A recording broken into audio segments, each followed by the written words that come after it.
Hello, everyone. This is Own Wall Street with the TradersPerspective.com doing my midweek analysis. It's Wednesday, and before you have the US dollar 4-hour time frame. As you can recall from my previous videos that I've done, I've been waiting for the US dollar to hit the 96 handle. So we've been kind of having a little bit of a break or a rest stop here at around 96, 96.70 or so. And you can really see, I mean, if I zoom in a little bit here for you, you could see that that was that last candle right back here.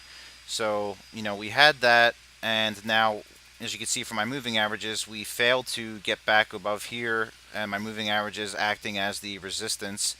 This is the daily time frame, and I've gone ahead and drawn in this trend line here, which on the 4-hour time frame you can see a little bit better. It's actually where the 200-day moving average is kind of sitting at. So as you can see on this point here, we went below the 200, we fought here with the 50, and so on and so forth, back up to the 200, failed again, and here we are dwindling near these lows near around 96.70. So what do I see as far as where the US dollar should be heading in the upcoming days? Well, it's kind of a tricky situation for me as far as where we're going to be heading. I still want to see 96. I know that we're going to see 96. It's a matter of when. So, is it up to the US dollar to kind of, bounce from this level up again to try to make some kind of move higher? It's not out of the question from what I'm seeing here. Let me drop down to the hourly time frame and take a different look at it for you. As you can see, again, bulls tried to put in some higher lows and try to get some kind of a trend going. But again, when Monday or Tuesday came, we gapped above this 200-day simple moving average, and again, we just could not maintain it. So would I be surprised to see a little bit of a pop on the hourly time frame? No, I wouldn't be too surprised, and honestly, I wouldn't be surprised if the US dollar ended up on its persistent trend, which is to kind of see some short covering into the weekend. That's been the trend over the past couple weeks. You can go ahead and look at it. Just trying to give you a little bit of a heads up.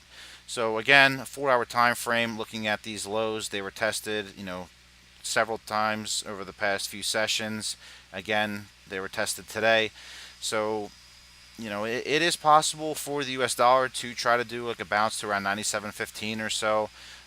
But beyond that, I mean, we would really need to kind of break out of this slump that we're in here. It seems like there's a lot of selling pressure, but the bigger story is going to be on the longer time frame. So I've mentioned in my video last week about this uptrend line that the US dollar was following. As you can see here, repeatedly just use that as the level to bounce from.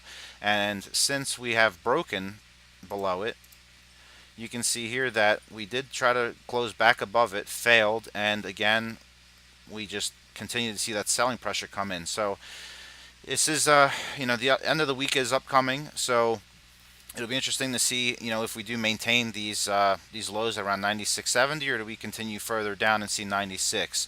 I'm for the belief that I place a greater probability on the odds hitting towards 96 than I do heading back up, but the market is a crazy beast and things do happen erratically. So going by the monthly time frame, you can clearly see what's happening here. We've had, just this final wave, looks like a final wave push here, and then just selling throughout pretty much with one, relief rally or two little relief rallies in here. So in the course of the grand scheme of things, the monthly time frame does show that there is still sellers here.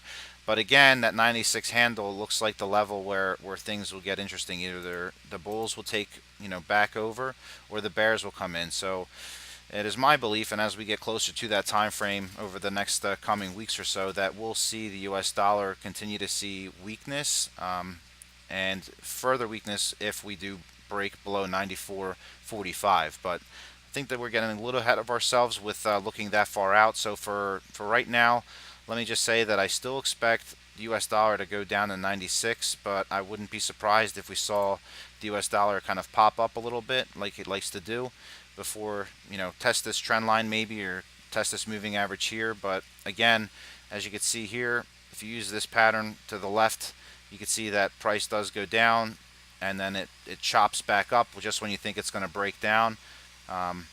Here we had the downtrend line acting as a support that traders and investment houses were using, and here we have our interim support level at around 96.70. So I wouldn't be surprised to see price just kind of test this again and then bounce up, and for some unknown reason, maybe either early next week we proceed to go lower. So that's what I'm kind of seeing with the US dollar. I don't see a whole lot of strength. I wouldn't be surprised and almost anticipate the US dollar to pop up a little bit, but the strength at which is going to be remaining to be seen, really.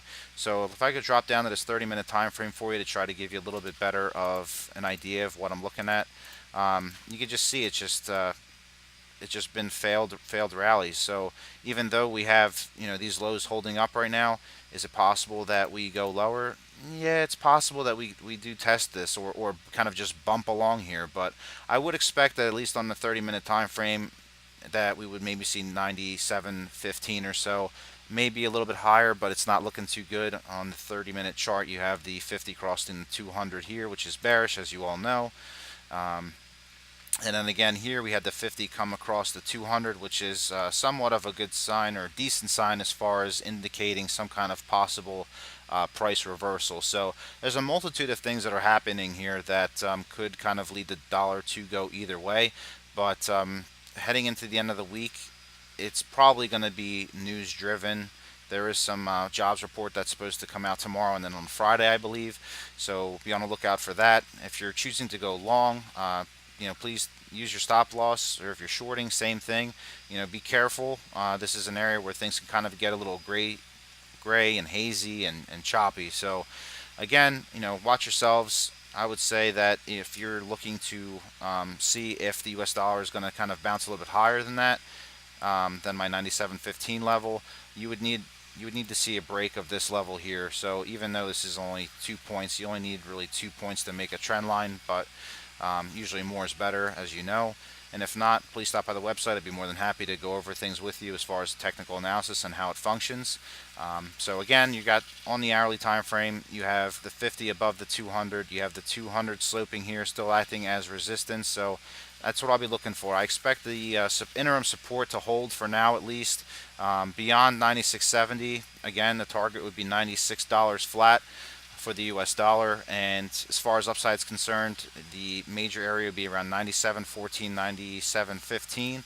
Jumping out to the 4-hour time frame, if we do break out of this little trend line here, then I would expect price to kind of go back up to around 97.80, 98 maybe, but more than likely at least 97, 90.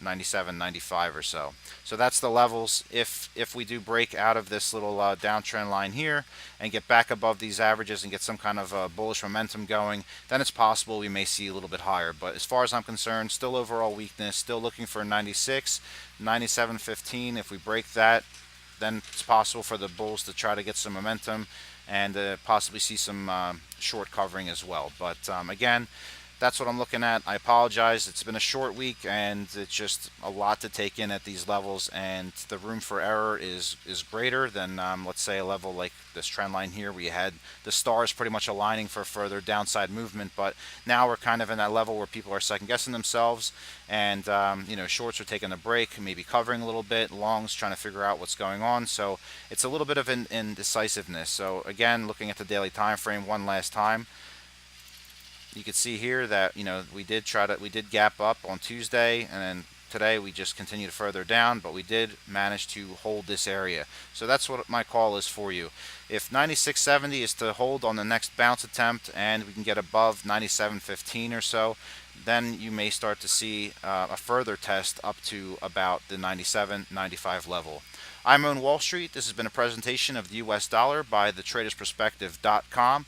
Subscribe to the channel. I do these analyses twice a week, usually on Saturday or Sunday, and then always on Wednesday evenings for you. Regardless if it's a short week or not, I will do at least those 2 video updates for you. Subscribe, like, put comments in the box below. Anything you like, stop by, ask me questions. I offer free consultations, no problem at all. Thank you so much all for watching and subscribing. Have a wonderful evening.